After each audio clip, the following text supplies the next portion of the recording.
I am not interested in love and I am not interested in relationships and I don't want it now. कौन क्यों समझेगा आपको, किसको क्या लेना देना है आपसे, आपके अंदर क्या हो रहा है, आपके साथ क्या हो रहा है। कौन ट्रोल करने वाला है? जो बस आपका बाहरी रूप देख रहा है। वो लोग ट्रोल नहीं करेंगे आपको जो आपको अंदर से जानते हैं। वो जब महाराष्ट्रियन है वो खुद ही महाराष्ट्रियन है तो उसकी भी मेंटालिटी मराठी ही होगी ना। सोशल मीडिया की बात करें नहीं तो आप पर्सनल रखें, तो how do you deal with the things which comes on?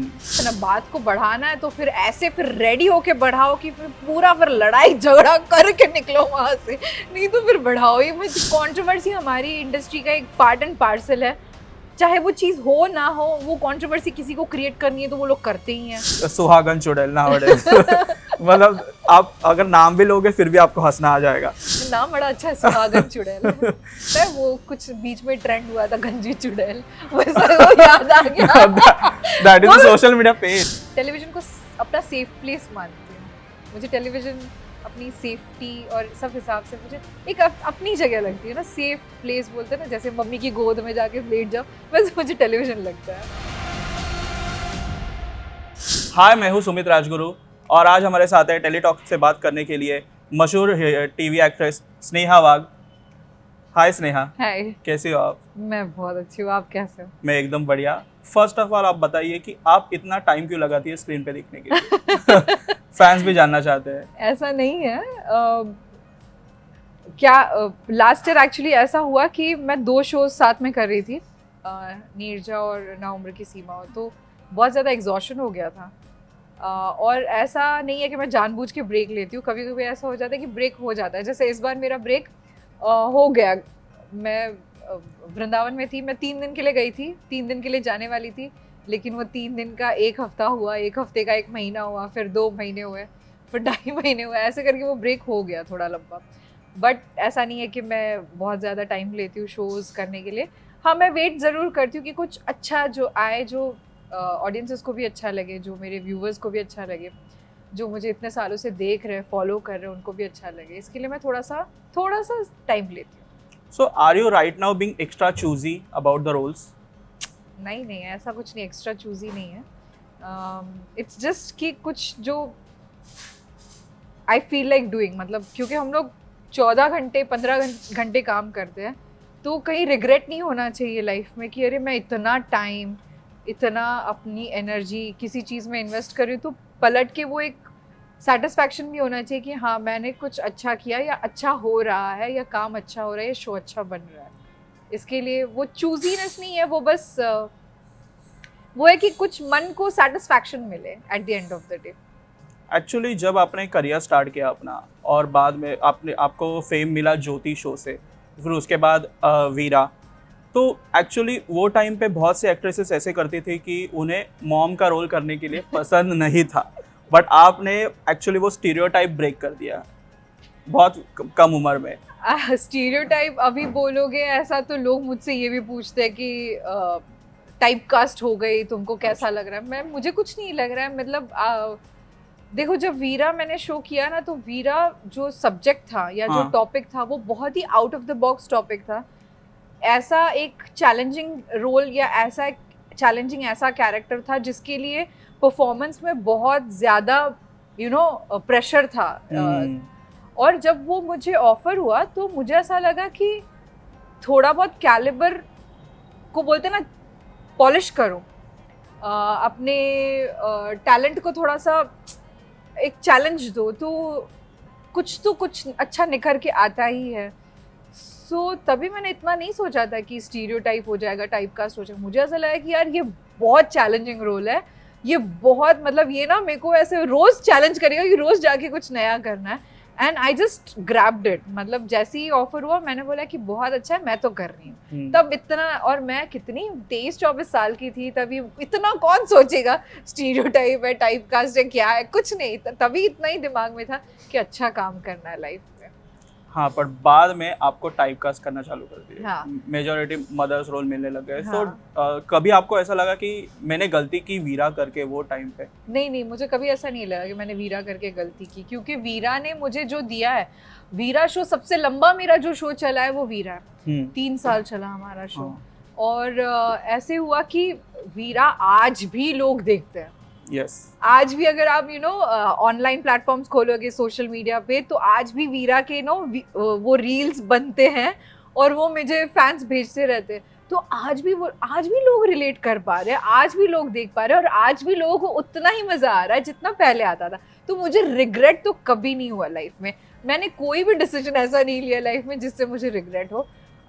मैंने हमेशा वही किया जो मेरे को, मतलब मुझे जो अंदर से मुझे जो खुशी दे, एंड वीरा ने मुझे वो खुशी दी। ऑब्वियसली नेम फेम ग्लैमर के लिए तो हम लोग काम करते हैं ना, और वीरा से मुझे सब कुछ तो मिला है। आज टेलीविजन ने मुझे सब कुछ दिया, so there is no regret at all, nothing. So Veera के पहले सबसे पहले बात करेंगे ज्योति की। ज्योति में आपने इसके श्रीति झा के साथ काम किया। जी। तो अभी श्रीति झा जिस मुकाम पे है, तो अभी आप दोनों अभी भी टच में हैं? हाँ, मतलब थोड़ी बहुत ऐसी मैसेज वगैरह पे बात हो गई, बर्थडे विश कर लिया ऐसे।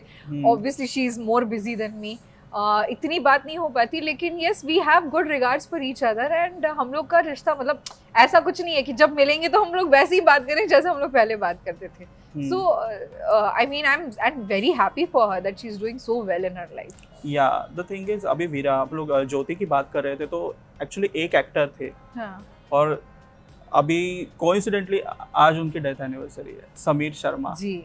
या it was quite shocking for the entire industry. अभी 4 साल हो गए। जब आपको वो टाइम पे पता चला था, तो आपका रिएक्शन कैसा था वो टाइम पे?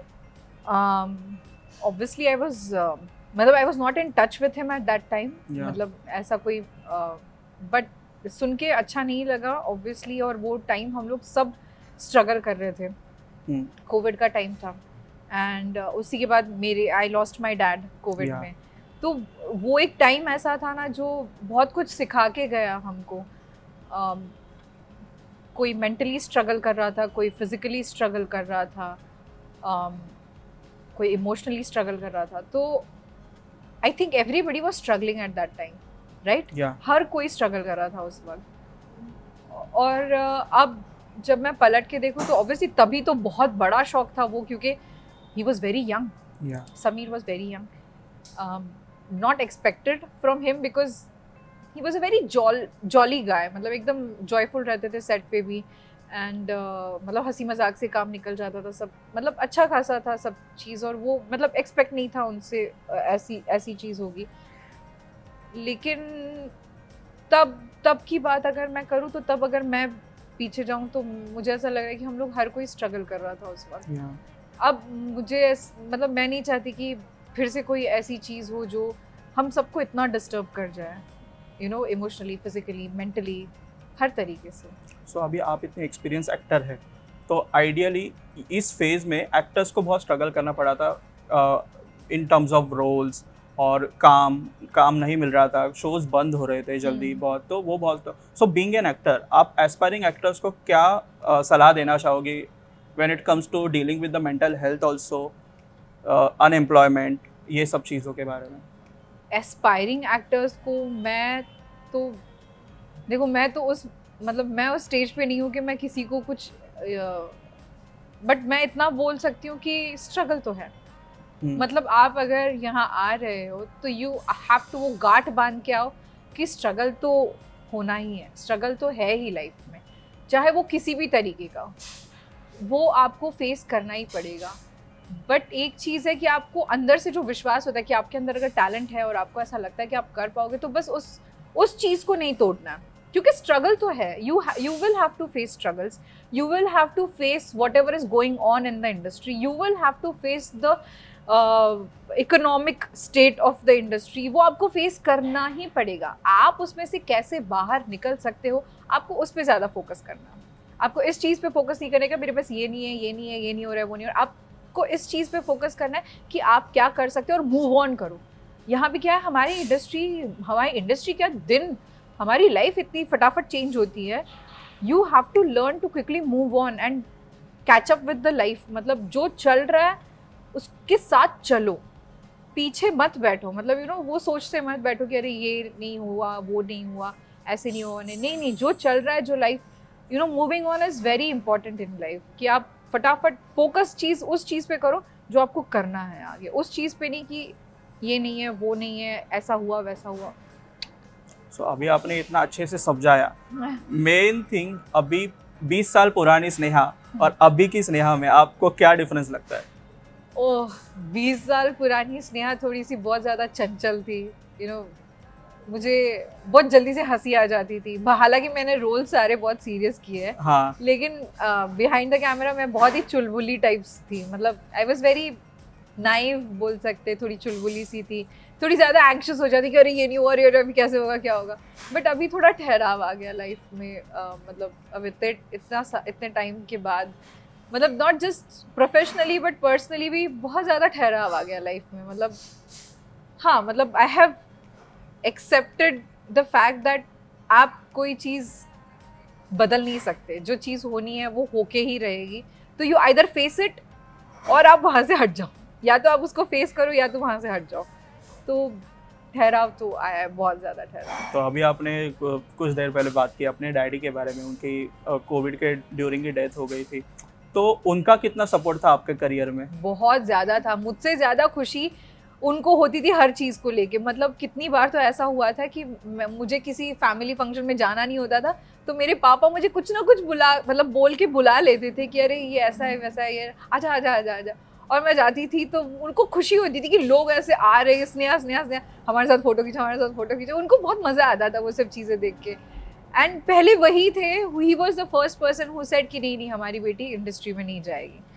बट जैसे ही उन्होंने देखा कि अच्छा काम कर रही है, लोग इतनी तारीफ कर रहे हैं, मतलब कुछ अच्छा ही हो रहा है, तो उनको बड़ा मज़ा आने लगा। मेरी ग्रोथ से मुझे इतना समझ में नहीं आता था। ऑब्वियसली मैं बहुत छोटी थी, मैं 14 साल की थी जब मैं इंडस्ट्री में आई। Oh, really? तो मेरी ग्रोथ मुझे समझ में नहीं आ रही थी, लेकिन मेरे मम्मी पापा देखते थे। ऑब्वियसली मेरी मम्मी का भी बहुत बड़ा योगदान रहा है, लेकिन मेरे पापा को बहुत ज़्यादा खुशी होती थी, मतलब उनको बहुत खुशी होती थी। एंड आई थिंक अभी भी उनका एक वो है ना, हमारे ऊपर एक आशीर्वाद है कि you know that everything will be fine, and I have strong belief in it. So कभी कभी ऐसा लगता है कि कभी लाइफ में कुछ अचीव किया अभी ये पिछले 2-3 सालों में, तो कभी ऐसे याद आई कि काश आज पापा होते?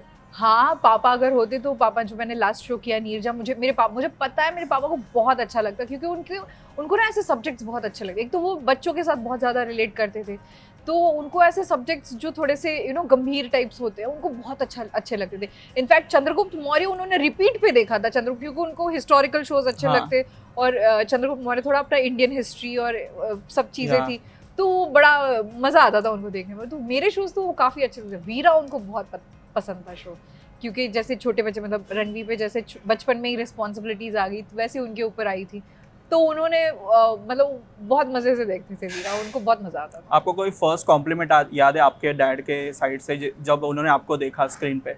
अरे नहीं, कॉम्प्लीमेंट्स नहीं देते थे उन्होंने कॉम्प्लीमेंट्स नहीं दिए, लेकिन वो ऐसे बोलते थे, अरे वो वाला शो लगा, वो वाला देखना है, मतलब वापस लगा वो, तो मतलब समझ में आता था कि उनको ये अच्छा लगा। वरना अगर जो शोज अच्छे नहीं होते थे वो देखते भी नहीं थे तो अभी आपने मतलब इतने सालों में आपने मराठी इंडस्ट्री में बहुत कम काम किया है। अभी being a Maharashtrian and your dad must have also told you the same thing कि why are you not working in Marathi film और television more often than Hindi? नहीं, ऐसा मेरी शुरुआत तो मराठी से ही हुई थी। मराठी फिल्म्स, फिर थिएटर किया मैंने, फिर टेलीविज़न शोज़ किए, तो उसके बाद मैं हिंदी में आई। तो उनका ऐसा कभी ये नहीं था कि तुमने मराठी क्यों नहीं किया, वो खुश थे, जो मैं कर रही थी उसको देख के वो खुश थे। उन्होंने कभी ऐसा ये नहीं किया। इनफैक्ट मैंने अभी मराठी बिग बॉस किया। हाँ, अगर वो होते तो मेरे को बोलते कि बिल्कुल नहीं करना। अच्छा। हाँ, उनको बिग बॉस बिल्कुल पसंद नहीं था। तो मतलब वो बिग बॉस के बाद में आपके क्या चेंज आया? पहले मुझे do you regret doing big boss? नहीं, मैंने बोला ना, मुझे किसी चीज़ से रिग्रेट नहीं होता। हाँ। बिग बॉस, पता नहीं मुझे ये बोलना चाहिए या नहीं बोलना चाहिए। मैं ना पहले ब्लाइंडली लोगों पे बहुत विश्वास कर लेती थी, कि किसी ने कुछ बोल दिया तो मुझे ऐसा लगता था कि हाँ अभी ना अगर कोई मुझे कुछ बोलता है ना, तो मैं डबल चेक अपने दिमाग से ही डबल चेक करती हूँ कि ये बोला तो मतलब इस पे विश्वास करना चाहिए, नहीं करना चाहिए। मैं सोच समझ के विश्वास करने लगी हूँ अभी लोगों पे। पहले ऐसा था कि थोड़ा सा बोल दिया कि इसने ऐसा है तो मेरे को विश्वास हो जाता था जल्दी से। हाँ, लेकिन थोड़ा सा एक रियलिटी चेक मिल गया मेरे को बिग बॉस में जाके। एक्चुअली मुझे अभी भी आपका वो एक पर्टिकुलर एपिसोड याद है जिसमें आप आई थी और बैकग्राउंड में गाना बजा था, मैं हीरोइन हूँ। Do you remember that episode? मुझे पता है, लेकिन मैं बताऊं सच में मुझे नहीं पता था कि वो लोग बैकग्राउंड में ये गाना चलाने वाले हैं। लेकिन मुझे वो गाने से पता नहीं एक अलग सी वाइब आ गई, पता है, एक वो फीलिंग आ गई, क्योंकि वहां ऐसे हुआ था कि लोगों ने मेरे पीठ पीछे इतनी मेरी बुराई की थी जो मुझे पता ही नहीं था, और मेरे सामने सब बहुत अच्छे थे, बहुत स्वीटली बात करते थे मुझसे, तो मुझे ऐसा लगता था कि हाँ अरे सब तो अच्छे ही है, क्या मतलब क्या इनसे लड़ना, क्या इनसे झगड़ना, सब तो अच्छे, कोई मतलब, लेकिन सब पीठ पीछे बुराई कर रहे थे। और फिर जब वो गाना चलाया तो मुझे तो लगा कि बहुत सही चला है, और आपका ऑरा ही अलग था वो टाइम में, मतलब नहीं मैं तो मतलब मैं दिमाग में प्लान करके आई थी ना कि मैं सबको सुना के जाऊंगी, सब लोगों ने मेरी पीठ पीछे बुराई की है और सब ऐसे झूठे झूठे मुझसे बिहेव करते, मैं तो सुना के जाऊंगी, मेरे को तो बुलाया तो मैं तो सुना के जाऊंगी, मेरे को चांस मिला है। और आपने जो सुनाया था, मतलब स्पेशली जय दुधा ने एंड और सबको, मतलब बहुत ही अलग लेवल था प्लस आपका एक स्टाइल उस शो में, saranghae Bigg Boss. Saranghae is a Korean word for I love you, मतलब सारंगे इज बेसिकली लव, प्यार। अभी तो सब एकदम ट्रेंडी हो गया है सारंगे। उसके बाद आई थिंक मनारा ने भी सारंगे सीख लिया। यस तो आई थिंक आप ही उसकी इंस्पिरेशन थे। तो अभी आपका ये नया लुक जो हाँ स्पिरिचुअलिटी के आप ज्यादा जा रहे हैं, आपका नया लुक ही पूरा चेंज हो गया है, तो मतलब स्पिरिचुअलिटी ने आपके लाइफ में क्या बदलाव दिखाया? स्पिरिचुअलिटी ने तो वही, मतलब सबसे पहले तो ये मैंने बोला जैसे ठहराव ही आ गया लाइफ में, मतलब ठहराव मतलब ऐसे नहीं कि मुझे कुछ करना नहीं है, लेकिन एक होता है ना कि कैसे बोलूँ मैं, अभी थोड़ा सा वैसे हो जाएगा कि मतलब मुझे एक बिलीफ आ गया मेरे अंदर कि that everything will be fine and he will take care of everything, कि मतलब अगर हम लोग विश्वास करते, क्योंकि मैं पहले ऐसा था कि मेरा वन ट्रू गॉड पे बहुत विश्वास था कि there is one true God, मतलब एक यूनिवर्सल पावर है जो सब कुछ, मतलब जो सब संभाल रही है, ठीक है। अब ऐसा हो गया ना कि उसका रूप मेरे को कृष्ण में मिल गए ऑब्वियसली, तो मेरे को तो ऐसा एक स्ट्रांगली बिलीव हो गया कि दैट जो हो रहा है सही हो रहा है, जो नहीं हो रहा है वो भी सही हो रहा है, कोई ना कोई मकसद से हर चीज़ होती है, and there is always a pathway आपके लिए जो बना है, जो ऊपर वाले ने बना के भेजा है वो होना ही है। मैंने जैसे अभी बोला, या तो आप उसको फेस करो या तो वहाँ से हट जाओ, हटना आपके लिए पॉसिबल है नहीं तो फेस करो खड़े रह के, भागना क्यों है किसी सिचुएशन से, क्योंकि अगर आप इस सिचुएशन से भागोगे और आपकी लाइफ में वो होना ही है तो किसी और सिचुएशन में जाके वही होने वाला है आपके साथ। तो मेरे अंदर वो एक आ गया कि हाँ मतलब एवरीथिंग इज फाइन, अच्छा है तो भी अच्छा है, नहीं है तो भी अच्छा है, सब अच्छा ही होना है और सब उसी की तरफ चलना है। तो एक्चुअली अभी हमने आपके सोशल मीडिया पोस्ट भी देखे, आप वाराणसी गई, बहुत वृंदावन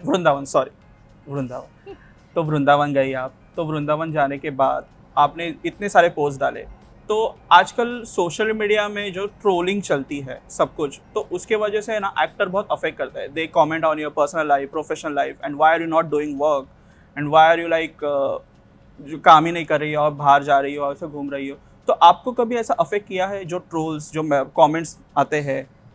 क्या फर्क पड़ता है क्या? अच्छा कौन क्या बोल रहा है, आपको पता है आप गलत नहीं कर रहे हो कुछ, तो कोई कुछ भी बोले क्या फर्क पड़ता है। देखो जब क्या होता है पता है, ट्रोलिंग वगैरह ये सब चीज़ें ना मैंने बहुत पहले ही सीख लिया था कि इसको ज़्यादा अफेक्ट नहीं करवाना अपनी लाइफ में, क्योंकि ट्रोलिंग तो मेरे साथ पहले भी होती थी।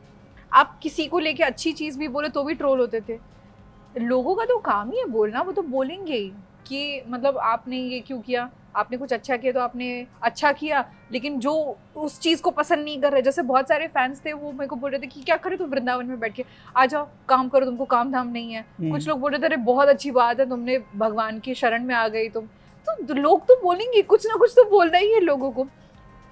लेकिन मुझे किस चीज़ में कौन सी खुशी मिल रही है? क्या होता है पता है, हम लोग जब किसी लोग मतलब हम लोग, मैं सपोजिटली आपको देख रही हूँ तो मैं आपका बाहरी रूप देख रही हूँ, ठीक है, मैं ये देख रही हूँ कि अभी आप इंटरव्यू ले रहे हो, आप खुश हो, आप सही सब चल रहा है, आप मतलब मस्त बैठे हो, हाथ में फ़ोन है, सब है, लेकिन मुझे पता है कि आपके अंदर क्या चल रहा है, आपके दिल में क्या चल रहा है, आपके दिमाग में क्या चल रहा है, मुझे नहीं पता, किसी को नहीं पता, किसी को भी नहीं पता, वैसे किसी को नहीं पता कि मेरे अंदर क्या चल रहा है। किसको पता होगा? आपकी फैमिली को पता होगा कि आप किसी चीज़ से स्ट्रगल कर रहे हो, आपके जो बेस्ट फ्रेंड्स हैं, जो आपके बहुत क्लोज है, उनको पता होगा। क्या वो बैठ के आपको ट्रोल करने वाले हैं? नहीं करने वाले। कौन ट्रोल करने वाला है? जो बस आपका बाहरी रूप देख रहा है। वो लोग ट्रोल नहीं करेंगे आपको जो आपको अंदर से जानते हैं कि हमारा बेटा ऐसा है, अच्छा नहीं ये इस चीज़ से स्ट्रगल कर रहा है, नहीं इसको ये प्रॉब्लम है, नहीं इसको इसमें खुशी है, वो लोग आपको कभी आके ये नहीं बोलेंगे कि अरे तुम यहाँ क्या कर रहे हो बैठ के, तुम ये क्या कर रहे हो, तुम्हारा ये काम नहीं है, ऐसा थोड़ी नहीं होना ना, तुम्हारा तो काम धंधे नहीं है। बहुत सारे होते हैं क्या कि क्या बोलते कि मतलब जैसे नॉर्मली मैं बिना मेकअप रहती हूँ तो लोगों को लगता है कि यार फिर भी ये मेकअप करके घूम रही है, पर मेरे को मालूम है ना, मेरी मम्मी थोड़ी ना आगे बोलने वाली मेरे को क्या मेकअप लगा के घूम रही है। सो यू नो वो सब चीज़ें होती है। मेरे को ऐसा लगता है कि जो बोलते हैं बोलने दो उनको, हमको मतलब फ़र्क किसको पड़ना चाहिए, फ़र्क उसको पड़ना चाहिए कि जो अभी फॉर एग्जाम्पल मैं वृंदावन गई हूँ तो मैं किस चीज़ के लिए गई, थोड़ी ना मैं मतलब किसी को दिखाने के लिए गई कि देखो मैं वृंदावन में, मैं देखो ये कर रही हूँ, देखो मैं वो कर रही हूँ, नहीं मैं उसके लिए नहीं गई थी, मैं अपनी शांति के लिए गई थी, मैं अपने पीस के लिए गई थी, मैं अपने प्यार के लिए गई थी, मैं अपने दिल के लिए गई थी, मैं अपने दिमाग के लिए गई थी, वो जाके मैं करके आ गई। अब मुझे कुछ चीज़ें जो ऐसी थी जो मुझे लोगों को दिखानी थी कि मैं इस टेम्पल में हूँ, सपोजिटली मैं राधा रमन टेम्पल में हूँ, तो मैंने वो वहाँ से मैं लाइव चली गई कि अरे बहुत मज़ा आ रहा है, मंदिर में पूरी वाइब बहुत सुंदर है कि ये देखने में लोगों को मज़ा आएगा, तो वो मैंने दिखा दिया बस। बाकी मैंने कुछ चीज़ नहीं, ना मैंने ये दिखाया कि मैं सुबह उठ के क्या कर रही हूँ, ना मैंने ये दिखाया कि मैं ये खा रही हूँ, ना मैंने ये दिखाया कि मैं ये पी रही हूँ, ना मैंने ये दिखाया कि मैं यहाँ घूम रही हूँ, मैं वहाँ जा रही हूँ, मैं इधर हूँ, मैं उधर हूँ। नहीं, जहाँ पे मुझे ऐसा लगा कि ये चीज़ अच्छी है, ये अच्छी है, इसको करना चाहिए सोशल मीडिया पे शेयर, जो लोगों को अच्छा लगेगा देख के, मैंने वो चीज़ें शेयर की। मैंने अपनी कोई पर्सनल डिटेल्स शेयर नहीं की, मैंने अपनी कोई पर्सनल चीज़ें शेयर नहीं की कि अगर सपोज कैसे होता है पता है, वृंदावन में आप जाओगे ना तो आपको ना 110% ना अगर आपका सच में कनेक्शन है ना भगवान के साथ, आपकी आंखों से आंसू निकलेंगे। तो मैंने कभी ये शेयर नहीं किया कि देखो मैं रो रही हूँ, मेरी आंखों से आंसू निकल रहे। सो वही मैं बोल रही कि मतलब ऐसे सोशल मीडिया इज़ गुड, तब तक वो अच्छी चीज़ है जब तक आपको वो शेयर करने में मज़ा आ रहा है। ये नहीं कि मतलब मेरे को ये भी करना है, मेरे को ये, मतलब प्रेशर नहीं बनना चाहिए उस चीज़ का कि मेरे को ये भी दिखाना है, मेरे को वो भी दिखाना है, मेरे को ये नहीं, उस चीज़ में मैं आई am not involve in that group जहाँ भी ये सारी चीज़ें होती है। मैं ऐसी हूँ कि मतलब हाँ ये मैं कॉफ़ी पी रही हूँ, अच्छी दिख रही है, सुंदर लिख रही है, अच्छा ठीक है चलो इसकी एक फ़ोटो खींच के डाल देते, ऐसा है वो। ऐसे नहीं कि मेरे को ये भी करना है, मेरे को वो भी करना है, नहीं। अभी आपको रिसेंटली गणेश गली के लिए पादे पूजन दर्शन के लिए भी बुलाया था, how was your experience there? बहुत बढ़िया। एक्चुअली क्या हुआ था पता है, मैं वृंदावन से वापस ही नहीं आ रही थी, मुझे आने का ही मन नहीं था, और सडनली मेरे को गणेश गली के पाद्य पूजन के लिए इनविटेशन आया। अब ये पाद्य पूजन के लिए मैं पिछले 2-2.5 साल से रुकी हूँ। मैं 2-2.5 साल से वेट कर रही हूँ कि कब मुझे इनवाइट करेंगे, कब मुझे इनवाइट। तो बहुत बड़ी बात होती है कि वो मिट्टी जिसका पाद्य पूजन होता है गणेश जी का, वही उसी मिट्टी से उनकी मूर्ति बनाई जाती है। तो मेरे लिए तो बहुत बड़ी बात थी क्योंकि ऑब्वियसली मैं तो महाराष्ट्र में हूँ, तो हमारा गणपति बप्पा मोरया तो मतलब सबसे पहले होता है। तो अचानक से मुझे इनविटेशन आया, फिर मुझे ऐसा लगा कि चलो अभी तो जाना चाहिए, क्योंकि मैं आ ही नहीं रही थी वापस। अभी फिर मेरे को ऐसा लगा कि भगवान ने मेरे को एक रास्ता बना दिया कि अभी तू बस हो गया यहाँ पे, अभी जाके अपना काम कर। क्योंकि वहाँ रह के मुझे एक चीज़ समझ में आ गई कि अपना जो कर्म है वो हमको करना ही है, चाहे वो यहाँ हो वहाँ हो कहीं पे भी हो, तो हमको अपना कर्म करना है, हमको अपना कर्म काटना है। तो वो आप अगर मतलब भगवान ने मुझे इस इंडस्ट्री में भेजा है, अगर इस लाइन में भेजा है, तो मैं अपना काम कर्म छोड़ नहीं सकती। बहुत लोगों ने मेरे को ये भी पूछा कि तुम सन्यासी बन गई हो क्या वहाँ जाके, मतलब ये बहुत ज़्यादा, क्यों हम लोग क्या स्पिरिचुअल रिट्रीट नहीं ले सकते? क्या हम थोड़ी देर रुक के, क्या हम ये सोच नहीं सकते कि हम लाइफ में क्या कर रहे हैं, कहाँ जा रहे हैं? हमको हक है, ये अधिकार है, we are human beings, we have to stop somewhere, we have to think about life and then we have to walk ahead। तो वो मेरा एक थिंकिंग पीरियड था जो मैंने वृंदावन में निकाला। वो मेरा एक थिंकिंग पीरियड था, वो मेरा एक अंदरूनी बोलते ना, अंदर झांक के देखो, वो एक पीरियड होता है, वो एक फेज था, वो था। एंड मुझे बहुत मज़ा आया उसमें और मुझे बहुत कुछ सीखने भी मिला। तो ये एंटरटेनमेंट इंडस्ट्री में एक्टर की लाइफ हमेशा जज की जाती है जी, मतलब सोशल मीडिया पे हो, नहीं तो नॉर्मली रोज़मर्रा की ज़िंदगी में भी, तो यूजुअली उनके पर्सनल लाइफ पे कमेंट करते हैं, सब कुछ करते हैं। तो कभी कभी आपको ऐसा लगता है कि एक बार में एक जवाब दे के मैं छोड़ ही दूँ सब कुछ? छोड़ दूँ सब कुछ? नहीं, फिर वो मतलब ऐसे हो गया कि आप भाग गए वहाँ से। नहीं, ऐसा कभी नहीं लगा मुझे। मैं ना कभी, इग्नोरेंस इज द बेस्ट बोलते ना, इग्नोरेंस, ब्लिस इन इग्नोरेंस वैसे जो बोलते हैं, वैसे कभी कभी इग्नोर कर देती हूँ। कभी कभी अगर मन करता है जवाब देने का तो दे देती हूँ, लेकिन यूजुअली तो मैं नहीं जवाब देती किसी को। मतलब क्या करना है जवाब देके, कौन आपको समझने वाला है, कौन क्यों समझेगा आपको, किसको क्या लेना देना है आपसे, आपके अंदर क्या हो रहा है, आपके साथ क्या हो रहा है। उनको बोलना, उनको बोलने दो, उनके अंदर की भड़ास वो हमारे ऊपर निकाल रहे तो निकालने दो। क्या मतलब क्या करना है बताओ मुझे। कि जो देखो, आप जो बोलते हो या आप जो करते हो या आपके जो एक्शंस है ना, वो एक्चुअली आपके अंदर की चीजें आप निकाल रहे हो, ठीक है। तो ठीक है, किसी को कुछ, someone must be going through something, तो उसने भड़ास निकाल दी अपनी। अब मेरा क्या काम है, मुझे रिएक्ट करना है, तो मेरा ये इम्पॉर्टेंट चीज़ है कि मैं कैसे रिएक्ट कर रही हूँ, उस पर डिपेंड करेगा कि मेरे अंदर की क्या फीलिंग्स हैं, मेरा मेंटल स्टेट, मेरा हेल्थ स्टेट, या मेरा अंदरूनी स्वभाव, या मेरा जो भी चीज़ है, वो डिपेंड करेगी कि मैं कैसे रिएक्ट कर रही हूँ। तो मैं इग्नोर कर लेती हूँ, ठीक है, सामने वाला बोल रहा है, बोलने दो। एक्चुअली अभी हम बिग बॉस मराठी की बात करते हैं। बिग बॉस मराठी 5 अभी चल रहा है। मैं नहीं देख रही हूँ, सॉरी। नहीं देख रहे हो आप? क्योंकि मैं थी नहीं यहाँ पे, तो मेरा कनेक्शन ही नहीं था। क्योंकि आई स्टिल रिमेम्बर कि जब आप थी घरों में, आपने किसी के साथ भी डिसरिस्पेक्टफुली बात नहीं किया। नहीं। यू आर ऑलवेज स्माइलिंग, जी। You are always doing. But है ना, निकी तंबोली ने वर्षा उसगांवकर को बहुत बुरी भली चीजें बोली, प्लस मराठी मानुस के मेंटालिटी के ऊपर उन्होंने कमेंट किया कि मराठी मानुस की मेंटालिटी ही ऐसी है। तो किसने? निकी तंबोली ने। तो वो मराठी नहीं है, वो महाराष्ट्रियन ही है खुद। तो उसने ऐसा क्यों बोला फिर? तो वही चीज है। और इसके लिए रितेश देशमुख ने जिन्हें बहुत उसको स्कोल्ड किया, एंड ही मेड श्योर कि उन्होंने माफ़ी मांगनी चाहिए एंटायर महाराष्ट्रियन लोगों की। तो वही चीज़ है। तो ये वाकया बहुत फेमस हुआ ऑन सोशल मीडिया, लोगों ने बहुत उसके ऊपर कमेंट भेजे। तो बीइंग अ महाराष्ट्रियन,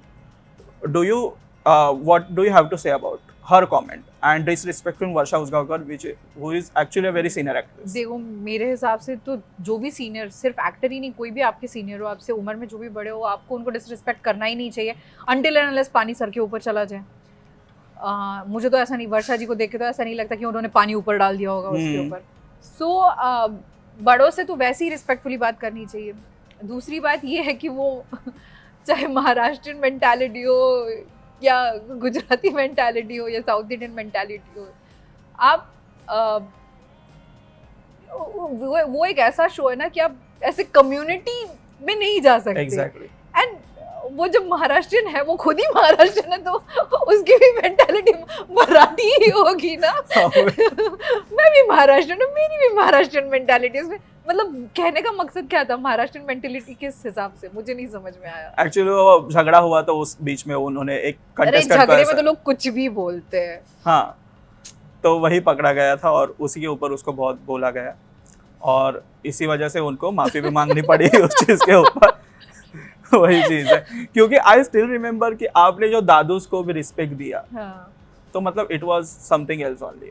अभी रही बात सोशल मीडिया की बात करें, नहीं तो आप पर्सनल लाइफ के, तो how do you deal with the things which comes on you? जब वो लोग बोलते हैं कि आप ऐसा करती हो, आप वैसा करती हो, इस वजह से। जैसे मैंने पहले बोला कि अगर रिएक्ट करने वाली चीज होती है तो रिएक्ट करती हूँ, नहीं तो फिर इग्नोर कर देती हूँ। So ignorance is the best option for you. हाँ, कभी कभी तो वही ठीक होता है कि क्या करना, बात को बढ़ाना है तो फिर ऐसे फिर रेडी होके बढ़ाओ कि फिर पूरा फिर लड़ाई झगड़ा करके निकलो वहां से, नहीं तो फिर बढ़ाओ ही मत। क्या कभी ऐसा इंसिडेंट आया? ऑनलाइन लड़ाई करके क्या मिलने वाला है, ना मुझे कुछ मिलने वाला है, सामने वाले को कुछ मिलने वाला है। कभी ऐसा फील हुआ कि कभी एक स्टेटमेंट डाली दो सोशल मीडिया पे about this? About what? About everything, like आपके रूमर्स आते हैं जिसके ऊपर सब कुछ। नहीं, कभी नहीं। वो तो देखो, ये सब चीज़ें, कंट्रोवर्सी हमारी इंडस्ट्री का एक पार्ट एंड पार्सल है। चाहे वो चीज़ हो ना हो, वो कंट्रोवर्सी किसी को क्रिएट करनी है तो वो लोग करते ही हैं। चाहे कुछ हो तो भी करेंगे, नहीं हो तो भी करेंगे। क्या मतलब, कितने लोगों को जवाब दोगे आप जाके? किसको, मतलब हर किसी को पकड़ के बोलोगे क्या कि नहीं ऐसा नहीं हुआ था, नहीं ऐसा नहीं होता? जिसको पता है उसको पता है, जिसको नहीं पता है उसको नहीं पता है, जिसको नहीं पता है वो ऐसी बातें करेगा अनपढ़ गंवार जैसी। तो लोग बोलते हैं दूध का जला, हाँ, छाछ भी फूक फेंक देता है जी। तो is there any chance for love in your life again? No, not at all. मतलब बिल्कुल भी नहीं, अभी तो बिल्कुल भी नहीं। क्योंकि पहले मैं ऐसी थोड़ी सी थी इस चीज़ को लेके कि मतलब there was some optimism in my life, but अभी तो बिल्कुल भी नहीं। अभी मुझे ऐसा लगता है कि नहीं, I am not meant for relationships and I don't want to get into it. क्योंकि अभी और एक ऐसी चीज़ हो गई कि अभी आदत हो गई अपने साथ रहने की। खुद के साथ रहो, ब्लिस में रहो, खुशी में रहो। सो या, तो लाइफ में कभी अकेलापन फील होता है? तो आप कभी नहीं? आई थिंक वृंदावन आपके लिए बहुत बेस्ट वर्क किया है, ऐसा ही लगता है। नहीं, मुझे पता है, मैं एक बात बताती हूँ, मुझे अपने साथ रहने में ना बड़ी खुशी मिलती है कि मतलब और मेरा टाइम ऐसे निकल जाता है ना कि मुझे पता भी नहीं चलता कि जब मैं अपनी चीज़ों में रहती हूँ। मैं बहुत सारी चीज़ें सीखती हूँ, नई नई चीज़ें। मेरा कोई ऐसा दिन नहीं होता जिसमें मैंने कोई नई चीज़ नहीं सीखी हो। मैं ऑनलाइन कोर्सेज करती हूँ, मैं पढ़ती हूँ, मैं मतलब आप बिलीव नहीं करोगे तो मैंने बहुत सारी चीज़ों को मतलब ऐसे मुझे नॉलेज ग्रैब करने का बहुत शौक बोले, हॉबी या जो भी बोलो, मुझे अच्छा लगता है नई नई चीज़ें सीखने के लिए। तो मैं जो अपना क्यूरियस माइंड है, जो अपना एक क्यूरियोसिटी होती है माइंड में, एक वो इंटेंसिंग चीज़ होती है कि अपन कुछ अच्छी चीज़ सीखें, कुछ डेप्थ में जाके सीखें, तो वो मैं सीख लेती हूँ लाइफ में। होता यूँ है कि देखो अभी तो ऐसे हो गया कि मैं सच बोलूँ तो मुझे तो रिलेशनशिप ट्रॉमा ही हो गया है, टू बी वेरी ऑनेस्ट, कि अभी मुझे ट्रॉमा मतलब ट्रॉमेटाइजिंग वो फीलिंग होती है ना, PTSD बोलते हैं ना, पोस्ट ट्रॉमा सिंड्रोम, वैसे हो गया कि अभी मुझे डर लगता है किसी भी मतलब कोई भी किसी मतलब प्यार में या रिलेशनशिप में आने में डर लगता है। अभी खुशी मिलती है, अपने आप के साथ रहो, खुश रहो, सीखो नई नई चीज़ें सीखो, लोगों को हेल्प करो। बहुत सारे लोग हैं हमारे आजू बाजू में ही हमको दिखते हैं कि जिनको अपनी हेल्प की ज़रूरत होती है, उनको हेल्प करो। घर में मम्मी के साथ अच्छे रहो, बहन के साथ अच्छे रहो, काम करो अपना, जो आपका कर्म है वो करो, पैसे कमाओ अच्छे, खर्च करो अपने ऊपर, अपने फैमिली के ऊपर, या जिसे भी आप जिनको पसंद करते हो उनके ऊपर। और क्या चाहिए लाइफ में? अभी तो थोड़ा सा आई am not interested in love and I am not interested in relationships and I don't want it now. Okay, तो इंडस्ट्री में आपके कोई ऐसे दोस्त थे जो अभी भी आपके साथ है पहले से? इंडस्ट्री में मैंने ज़्यादा दोस्त नहीं बनाए, टू बी वेरी ऑनेस्ट। होंगे कुछ कुछ जो अभी भी, हाँ है तो सही, जो टच में है। शिवन मेरे टच में है अभी okay, भी। हाँ, वो तो, प्लेयर योर सन या रणवीर। और पता है हम लोग जब वीरा करे तो हम दोनों की एज सेम थी, मुझे Oh इतना अजीब लगता था ना। But yeah he is in touch with me. Yes, there are people who are in touch with me. Is Diganga in touch with you? No. Okay, तो अभी आपका नेक्स्ट प्लान क्या है? पता नहीं। जब आप वृंदावन में थे कोई एक्टिंग प्रोजेक्ट्स आए थे? बहुत सारे आए, बहुत सारे आए। टचवुड मतलब काम की कभी कभी नहीं रही लाइफ में, कभी नहीं। मतलब जब सोचा कि अभी काम करना है तब काम मतलब भगवान ने दिया ही है मुझे। सो तब भी जब वृंदावन में थी तभी भी ऑफर्स आ रहे थे, अब भी ऑफर्स आ रहे हैं, तो let's hope, let's cross fingers कि something good works out well. Okay, अभी रिसेंटली एक एक्टर ने पोस्ट डाला था कि उनको अपने कृष्णा मुखर्जी ने पोस्ट डाला था कि उनको सेट पे अच्छी ट्रीटमेंट नहीं मिली फ्रॉम द प्रोड्यूसर्स। और बहुत से एक्टर्स पे पैरिटी के ऊपर भी चर्चा करते हैं, प्लस उनको पेमेंट्स लेट मिलते हैं। तो ऐसा कभी आपके साथ हुआ है? बहुत बार हुआ है। ये सारी चीज़ें होती है, an actor goes through everything, ये जो सारी फीलिंग्स है ना वो सबके साथ होता है। ऑब्वियसली अब ये सिचुएशन नहीं है मेरी, क्योंकि ऑब्वियसली बहुत सालों से काम कर रही हूँ, तो थोड़ा सा एक रिस्पेक्टफुल माहौल बन गया है। मैं भी लोगों को रिस्पेक्ट देती हूँ तो पलट के लोग भी रिस्पेक्ट करते हैं। भले ही मैं अगर 100 रिस्पेक्ट दे रही हूँ तो 50 तो पलट के आती ही है रिस्पेक्ट।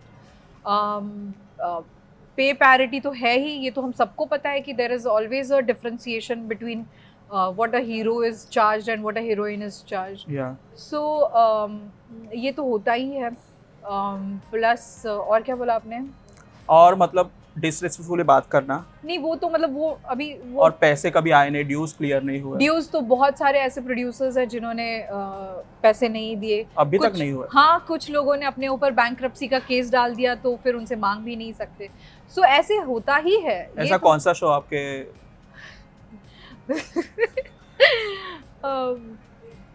है किया? मैंने बताया मतलब हम लोग इतना कॉन्वर्स 2-3 प्रोड्यूसर्स हैं जिन्होंने ऐसा किया। एक प्रोड्यूसर तो इनडायरेक्टली मैं तो आपको बता रही हूँ, उन्होंने खुद पर ही बैंकरप्सी का केस डाल दिया कि हम लोग बैंकरप्ट हो गए तो हम अभी किसी के ड्यूज नहीं दे सकते। तो मतलब फिर मैं एक बार कोर्ट में गई थी तो मैंने देखा कि मेरा तो ड्यू था ही, लेकिन जो छोटे छोटे वेंडर्स होते हैं उनके घर वाले, कोई वेंडर्स आए हैं, कोई सीनियर सिटीजन्स आ रहे हैं, वो कोर्ट में आके बैठ रहे, तो अच्छा नहीं लगता देख के। लेकिन कहाँ जाएंगे वो लोग ऐसे करके सब, मतलब किसी के पैसे खा के, किसी की मेहनत की कमाई खा के। और स्पेशली जो लोग थोड़ा सा स्ट्रगल कर रहे हैं लाइफ में, उनके पैसे खाकर आप कहाँ जाओगे, क्या करोगे? वो वापस पलट के आपको भुगतना ही पड़ेगा कहीं ना कहीं, कैसे ना कैसे। देखो ये कलयुग है यहाँ पे सब फटाफट घूमता है। हाँ। जो करोगे वो भुगतोगे, जो अच्छा करोगे तो अच्छा ही आएगा पलट के, जो बुरा करोगे तो बुरा ही आएगा पलट के। इट्स वेरी क्विक, यहाँ पे कर्मा क्विकली काम करता है। तो अभी आपको कौन सा रोल करना है? अभी तो पता नहीं, देखो मुझे कौन सा रोल करना है, जो मुझे अच्छा लगे, जो मुझे ऐसा लगे कि मुझे चैलेंज करे रोज। जैसे मैंने पहले ही इनिशियली बोला था कि हम लोग इतने घंटे काम करते हैं ना, तो इतने घंटे काम करने के लिए ना एक हमेशा पुश चाहिए रहता है कि आज जाके कुछ अच्छा करना है। तो वो अच्छा काम मुझे करना है कि जो मुझे रोज़ उठा के सुबह बोले कि चलो आज कुछ ग्रेट करते हैं, या आज कुछ अच्छा करते हैं, या आज कोई अच्छा सीन करते हैं, या आज रात को ऐसे सोते वक्त लगना चाहिए कि हाँ आज मैंने अच्छा काम किया, आज मुझे बड़ा मज़ा आया शूट करके। अभी आप बोले अभी इतने घंटे हम काम करते हैं, एक्टर्स लोग लिटरली, स्पेशली टेलीविजन, 16-16, 18-18 घंटे की शिफ्ट्स होती है, जिसकी वजह से एक्टर्स बीमार पड़ते हैं। वो हमेशा डालते भी है सोशल मीडिया पे कि एग्जॉस्टेड कंप्लीटली। तो डू यू रियली थिंक कि टेलीविजन इंडस्ट्री में एक वर्किंग आवर्स का रेगुलेशन होना चाहिए? अभी तो है रेगुलेशन, बहुत सारी चीज़ें मतलब अभी थोड़ी रूटीन में आई हैं, जैसे इतने सारे वर्किंग, हाँ मैक्स टू मैक्स अगर बोला जाए तो देखो बहुत रेयर सिचुएशन में ऐसा होता है कि आप 14-15 घंटों से ज़्यादा काम करते हैं। लेकिन क्या होता है कि आपका ट्रैवलिंग टाइम, आपका मेकअप टाइम, फिर आपका शूटिंग टाइम, तो उसमें ना 13-14 घंटे हो ही जाते हैं। लेकिन सेट पे थोड़ा सा रूल्स चेंज हो गए हैं, जहाँ पे लोग, बहुत सारे प्रोड्यूसर्स अभी मना कर देते हैं कि 12 घंटे से ज़्यादा शूट नहीं करनी है हमको, ठीक है, क्योंकि ऑब्वियसली सबका एग्जॉशन होता है वहाँ पे, सिर्फ एक्टर्स का नहीं। आप देख लो जो क्रू होती है पूरी, डायरेक्टर से लेके स्पॉट बॉयज तक, सारी टीम, सब लोग तो हमसे ज़्यादा स्ट्रगल कर रहे हैं, वो लोग हमसे ज़्यादा भाग दौड़ कर रहे हैं, तो सबको एग्जॉशन होता है। तो अभी थोड़ा सा ये रूटीन में आया है। लास्ट भी मैंने जो शो किया तो हमारे सेट पे 12 घंटे से ज़्यादा काम नहीं होता था। रेयर की सिचुएशन कि अगर टेलीकास्ट आपका अटक गया, या अगर कुछ प्रॉब्लम हो गई, या अगर कुछ गड़बड़ हो गई, तब होता है वैसा, अदरवाइज नहीं होता। और क्या होता है, television is like a newspaper, कि आपको डेली प्रोड्यूस करना ही है, डेली आपको वो टेलीकास्ट करना ही है। तो वो आप मेंटली प्रिपेयर होके आना है आपको कि आपको रोज काम करना है। कभी ऐसा दिन हुआ है कि आपने बहुत ज़्यादा काम कर लिया हो और बहुत एग्जॉस्टेड फील किया? हाँ, मैंने इनिशियली कभी कभी किया है बहुत सारा। मतलब मैं कल्याण रहती थी और हम लोग का ज्योति का शूट होता था नायगांव में। तो मैं बहुत बार ऐसा हुआ है कि मैं ट्रैफिक में फंसती थी, क्योंकि वो ना नायगांव से कल्याण जाने का रास्ता बहुत छोटा था और वहाँ पे ना ट्रक्स की ट्रैफिक लगती थी। तो मैं रात को 2-2 बजे घर पहुँचती थी, लेकिन मुझे सुबह 9 बजे की शिफ्ट में आना पड़ता था। तो मैं आ जाती थी, क्योंकि उनकी प्रोड्यूसर की प्रॉब्लम तो नहीं है ना कि मैं कल्याण रहती हूँ। एग्जैक्टली। उन्होंने मुझे कास्ट किया मेरा टैलेंट देख के, तो मेरा तो काम ही है ना कि मेरे को पहुँचना है वापस।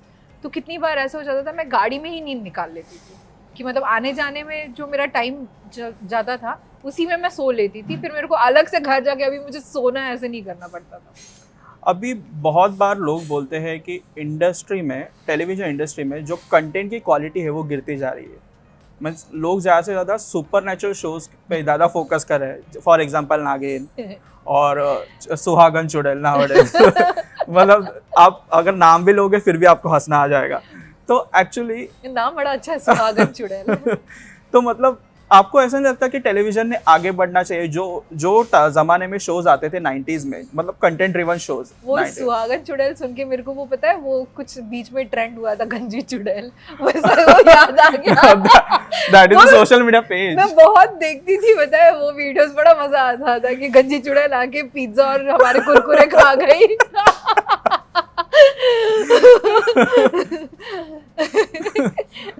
सॉरी, क्या सवाल था आपका? तो वही मतलब अभी आपको ऐसा लगता है कि टेलीविजन मेकर्स ने अभी कंटेंट को और अच्छा बनाना चाहिए जो पहले था 90s, अर्ली 2000s में? अभी तो जो व्यूअर्स है वो तो वैसे 2000 वाले है नहीं कि जो 2000s में बैठ के टीवी देखते थे, वैसे तो अभी ऑडियंस है नहीं। तो कंटेंट हमेशा वही बनता है जैसे ऑडियंसेस होती है। इसलिए आप देखोगे कि हमेशा वही लोग बनाते हैं जो ऑलरेडी पसंद कर रहे हैं लोग। तो अगर लोगों को नागिन पसंद आ रहा है, अगर लोग देख रहे हैं, व्यूअरशिप मिल रही है, टेलीकास्ट हो रहा है और टीआरपी ज़्यादा आ रही है, तो फिर वैसे ही शोज़ बनेंगे। क्योंकि क्या होता है ना कि आप वही लोगों को दिखाना चाहोगे जो लोग देखना चाहेंगे। अब वैसे शोज़ थोड़ी ना बनाओगे जो लोग नहीं देखना पसंद करते। तो जैसी ऑडियंस होती है वैसे ही कंटेंट बनता है। बीच में हम लोग ऑब्वियसली OTTs जब एकदम से बूम हो गया था कोविड के टाइम पे, तब OTT एकदम वो हो गया था, मतलब OTT पे इतना अच्छा कंटेंट था, सब ये था। अब तब क्या हुआ कि लोगों के पास देखने के लिए कुछ दूसरा था नहीं टीवी पे, कुछ टेलीकास्ट नहीं हो रहा है, कुछ शूट नहीं हो रहा है, तो OTT कंटेंट देखा जा रहा था, सारा OTT कंटेंट देख लिया। अब कभी कभी मुझे भी ऐसा लगता है कि अरे यार कितना देखूंगी OTT कंटेंट, अब मुझे कुछ अलग देखना है। ठीक है, तो फिर हम लोग आ जाते हैं फ़ोन पे कुछ देख लेते हैं या टीवी पे कुछ देख लेते हैं। तो मुझे लगता है कि कंटेंट वैसे चेंज होता रहता है जैसे ऑडियंसेस चेंज होती रहती है। तो कभी कभी फेजेस आते हैं ऊपर नीचे वाले, तो it's part and parcel of life. Actually है ना, OTT के बूम के वजह से बहुत से theatre actor, in fact TV actors भी अपने मतलब जो कंफर्ट जोन से बाहर निकल के अभी बहुत ज़्यादा एक्सपेरिमेंट कर रहे हैं। तो आपको भी अगर कोई वेब सीरीज का ऑफर मिले तो आप लेना पसंद करोगी? हाँ ज़रूर, लेकिन मेरा क्या है, थोड़ा सा आई am very particular about a few things, तो वो मुझे नहीं करनी। तो मैं ना मतलब कंफर्टेबल, मतलब ऐसे नहीं कि मैं टीवी में बहुत ज़्यादा कंफर्टेबल हो गई हूँ, लेकिन मुझे ना बहुत अच्छा लगता है टेलीविज़न में कि रोज़ आप उठो, आप रोज़ शूट करो, आप रोज़ जाओ काम करो। हाँ, अगर कोई चीज़ जो मेरी पसंद लायक हो, मेरे लायक हो, तो मैं ज़रूर करूँगी, चाहे वो वेब सीरीज़ हो, चाहे वो फिल्म्स हो, चाहे वो टेलीविज़न हो। तो ऐसा कोई वो नहीं है, जस्ट एक ऐसा हो गया कि अभी मैं टेलीविज़न को अपना सेफ प्लेस मानती हूँ। मुझे टेलीविज़न अपनी सेफ्टी और सब हिसाब से मुझे एक अपनी जगह लगती है ना, सेफ प्लेस बोलते हैं ना, जैसे मम्मी की गोद में जाके लेट जाओ, वैसे मुझे टेलीविज़न लगता है। अभी इंडस्ट्री की बात करें तो सबसे बड़ी एक dark reality is casting couch. कभी किस पर? टेलीविज़न में? टेलीविज़न, कोई भी इंडस्ट्री, अच्छा, film industry, television industry, OTT industry, तो एक डार्क रियलिटी कास्टिंग काउच। कभी आपको ऐसा फेक कास्टिंग काउच कॉल आया है? कभी नहीं? कभी ऐसा हुआ है आपके साथ? यू आर वेरी ब्लेस्ड, क्योंकि बहुत से एक्टर्स ओके। तो अभी एक्टर जो आपके फैंस है वो बहुत आपका वेट कर रहे हैं कि आप नेक्स्ट कब दिखोगी शो में, तो उनके लिए आपका क्या कहना है? मैं जल्दी आऊँगी टीवी पे। ऐसा नहीं है कि मुझे काम नहीं करना है, मुझे काम करना है, मुझे एंटरटेन करना है। I think that is my कर्म, दैट इज़ माई कर्मा, वो मुझे करना ही है। तो मैं करूँगी, ज़रूर काम करूँगी। ऐसा कभी नहीं होगा कि मैं काम नहीं करूँगी। काम कैसे नहीं कर सकती? लाइफ में जीने के लिए लक्ष्मी जी चाहिए, लक्ष्मी जी के लिए काम चाहिए तो काम तो पक्का करूँगी। सो वी होप कि हम जल्दी देखें स्नेहा को अगेन स्मॉल स्क्रीन पे। Thank you so much Sneha. Thank you, nice to meet you. बड़ा मजा आया मुझे इंटरव्यू में। Thank you so much. Thank you so much. Thank you.